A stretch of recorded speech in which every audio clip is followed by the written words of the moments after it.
Hey, this is Joe Price. I just wanted to create a short video about our 5 a day campaign. If you've already been using it, it's a really great way to do a few record hints every day. I really like to do it on my phone as I'm walking from my car to my office or when I have a few free moments during the day. We're going to be now adding some new types of hints to the 5 a day campaign. In the past, we've always been doing census records.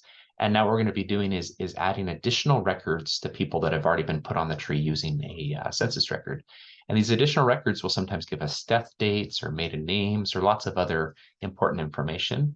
And in particular, the families you're going to be helping with are little islands on the tree. And so as you add additional sources, we might be able to connect those little islands up into the bigger tree. So let me just share my screen so I can show you some examples of these. So here's the email that I got today. You can see I've got my 5 hints. I'll just start from the bottom up, just so you can kind of see some examples of what you'll find. So notice this one does happen to be a census record. That will happen. And notice this one's actually a pretty easy record. You can see all the information is lining up really well. And so I'll just attach that source. Um, and then obviously, if I'm on my phone, I'll be doing the clicking. But one nice thing about a computer is that I can actually kind of open up multiple tabs. And so here's another really easy family. And so I'm using Goldie May to attach these. So notice I'm going to hit Goldie May. And the one nice thing is I can actually pull Goldie May over here. So while it's doing its thing, I can take a look at the next one.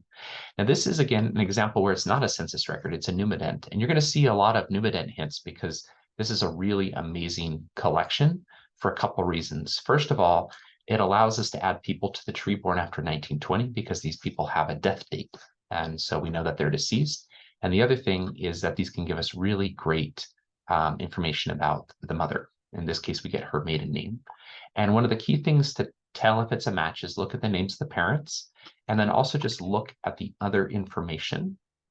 So you can see this family was living in Oakland in 1920, and then this child was born in Oakland in 1922. So given that we have a match, match, match, and then a place match, this is a very good match. Okay, and so notice again, we'll be able to add that person to the family tree. And then one thing I just want to emphasize is obviously that's the main task is to attach the source. But if you wanted to come in and maybe see if there's other hints for this family, you're welcome to do that. You can see here we have a birth record, but anything we can do to make this family kind of expand out would be really great.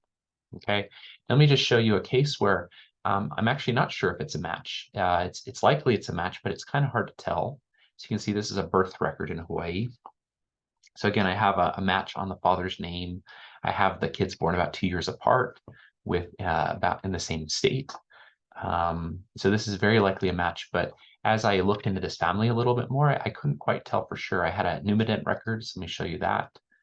Um, so you can see here we have this Numident record. I can see Mary's here is off by 6 years, but that's actually common in the Numident for some reason.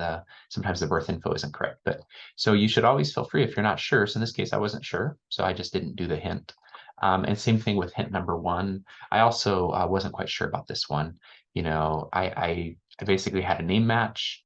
I didn't really have that much of a place match. And then, the marriage happened about 16 years after their first child was born, which, could be a second marriage or something else. But I just wanted to show that, a lot of the hints you're going to get are going to be pretty easy and others are going to be harder. And you should absolutely feel free to skip over these.